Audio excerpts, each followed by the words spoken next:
የክረምት በጎ ፍቃድ ስራዎቻችን ላለፉት ጥቂት ዓመታት ብዙ ውጤት አስገኝተዋል። የክረምት በጎ ፍቃድ ስንል የእጅ አጠር ሰዎችን ቤት እንጠግናለን፣ እናድሳለን፣ እንሰራለን። ሃውሲንግ ላይ የምንሰራው ስራ አንድ የክረምት በጎ ፍቃድ ስራችን ነው። ሀገር በቀል ዛፎችን እንተክላለን፣ ፍሩቶችን እንተክላለን። በአንዳንድ ቦታ ደግሞ ባህር ዛፎችን እንቀንሳለን። ይሄም የክረምት በጎ ፍቃድ ስራ አካላችን ነው። ከዚያ ውጭ የገጠር መንገዶች በእጅ የሚሰሩ ቀበሌን ከቀበሌ የሚያገናኙ፣ ሰፈርን ከሰፈር የሚያገናኙ መለስተኛ ድልድዮች በህዝብ አቅም የሚገነቡ ይሰራሉ። ፋርማሲዎች ይገነባሉ።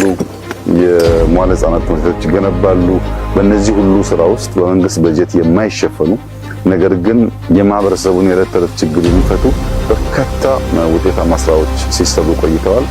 አሁን ዘንድሮ ወሊሶ ላይ የኛ ቢሮ እዚህ ስፍራ ላይ መጠነኛ ቤቶች ይገነባል። ልክ አምና በማዕከላዊ ኢትዮጵያ እንደጀመርነው ስራ ማለት ነው።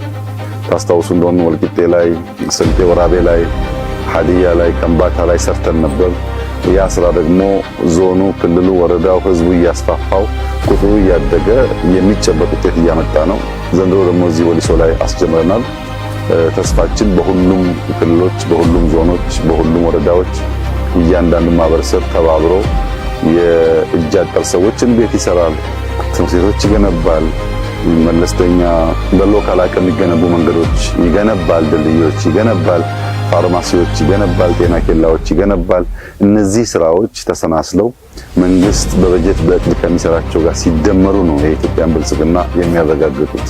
የኢትዮጵያ መንግስት ባለው በጀት ባለው የገንዘብ አቅም ብቻ ሊረጋገጥ የሚችል ብልጽግና የለም። ብልጽግና የሚረጋገጠው ያለን ትልቁ ሀብት ሰዋችን ነው።